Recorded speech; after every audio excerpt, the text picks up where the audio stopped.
Sầm lố ngao phở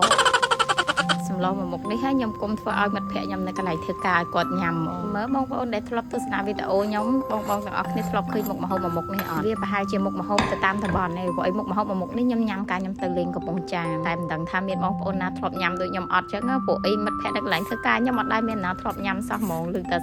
sầm lố ngao phở có sợ nhom cục khnia ấy cũng miên ngày nhà mua nhom phơi quạt nhầm từng ọt khnia quạt đằng đôi chia thay rốt chia với mình sẽ dễ on mà làm đằng bên nắng miên nhầm ọt té vô rốt ọt nó so តែខ្ញុំម្នាក់ឯងញ៉ាំម្នាក់ឯងព្រោះអីស្លហ្នឹងចេះញ៉ាំតែខ្ញុំអ្នកផ្សេងគេដែរញ៉ាំផងតែបើនិយាយពីរបៀបស្លវាវិញណាដូចស្ងោរត្រីប្រឡាក់តឡាចឹងអត់ខុសគ្នាទេបងហើយឲ្យប្រទេសខ្ញុំឲ្យតែស្ងោរតឡាគឺខ្ញុំតែងតែចិត្តចឹងឯងជាពិសេសជាងគេគឺចិត្តស្នូលរបស់តឡាចិនខ្ញុំអត់សូវចូលចិត្តទេស្នូលវានឹងមានសភាពទន់ហើយពេលយើងយកទៅស្ងោរទៅវាละเอียดចឹងអ្នកផ្ទះខ្ញុំឲ្យតែស្ងោរតឡាគឺចិត្តតែរបៀបហ្នឹងឯងយកស្នូលកដាលវាចេញទៅវាឆ្ងាញ់ចំពោះផ្អកយើងខ្ញុំយកផ្អកត្រីប្រាដែលស្ងួតល្អអញ្ចឹងហើយយកវាមកកាត់ជាកង់ដើម្បីស្រួលញ៉ាំបងបាច់បារម្ភថាយកទៅស្ងោរទៅវាឆ្អាបអត់ឆ្អាបទេបងហើយរសជាតិវារៀងជូរតិចទៀតនិយាយទៅឆ្ងាញ់ជាងស្ងោរត្រីប្រឡាក់ឆ្ងាញ់ជាងស្ងោរត្រីងៀតអីចឹងបើខ្ញុំចូលចិត្តស្ងោរផ្អកហ្នឹងជាងតែគាត់ថាវារៀងចម្លែកតិចដែរសម្រាប់បងដែលអត់ធ្លាប់ញ៉ាំបើបងណាមើលវីដេអូហ្នឹងហើយធ្លាប់ញ៉ាំដូចខ្ញុំជួយខមមិនខាងក្រោមម្នាក់មួយផងព្រោះអីពេលខ្លះមានអារម្មណ៍ថាខ្ញុំខុសគេតែឯងដែរហ្នឹង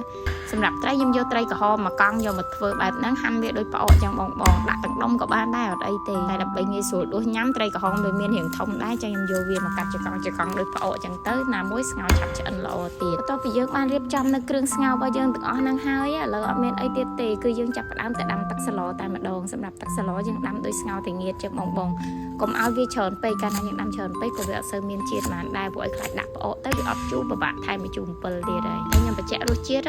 វារៀងជូរក្លិនឈ្ងុយមកពីផ្អកបន្តិចហើយនឹងរសជាតិវារៀងប្រៃឡំបងអត់លោបបង្វិលខ្លាំងពេកទេឥឡូវឃើញថាទឹកខ្ញុំពុះហើយខ្ញុំចាប់ផ្ដើមដាក់ខ្ទឹមសជាមួយគល់ខ្ទឹមចូលបន្ទាប់មកទៀតដាក់ផ្អកជាមួយនឹងត្រីក្នុងពេលតែមួយតែម្ដងបងដាក់វាតាណាគ្នាទៅកាលណាដែលយើងដាក់ត្រីមុនឬក៏ផ្អកមុនវាធ្វើឲ្យម្ខាងទៀតវាផុយពេកចឹងដាក់វាតាណាគ្នាបែបហ្នឹងគឺវាល្អ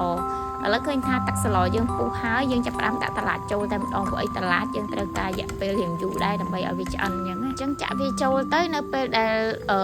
ត្រីរបស់យើងជាមួយនឹងផ្អកនឹងវាឆ្អិនតឡាចក៏វាឆ្អិនដែរហើយខ្ញុំថែមតប៊ីចេងម្សៅស៊ុបរ៉ូឌីនិងទឹកត្រីទៅបន្តិចទេបងតែប៉ុណ្ណឹងរសជាតិល្មម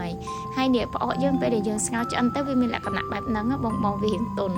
ហើយរសជាតិឈ្ងុយណាបងហើយជូរតិចទៀតអញ្ចឹងមកហូបមកមុខនេះជ្រះមាត់ជ្រះកជើងយើងស្ងោរត្រីប្រឡាក់តែប៉ុណ្ណេះមិនបាច់ឲ្យបងនៅកន្លែងធ្វើការរោនឹកមុខមកហូបថាត្រូវធ្វើអីញ៉ាំទេជាមួយខ្ញុំស្ងោរតឡាចដាក់ផ្អកបែបហ្នឹងឲ្យគាត់ញ៉ាំម្ដងដើម្បីឲ្យគាត់ដឹងរសជាតិយើងត្រូវរៀនសាកអ្វីដែលថ្មីតិចដែរណាកុំញ៉ាំតតែពេកសាកនៅរសជាតិថ្មីទាំងអស់គ្នាជួនកាលយើងអាចនឹងចូលចិត្តអូខេជួបគ្នានៅវីដេអូក្រោយណា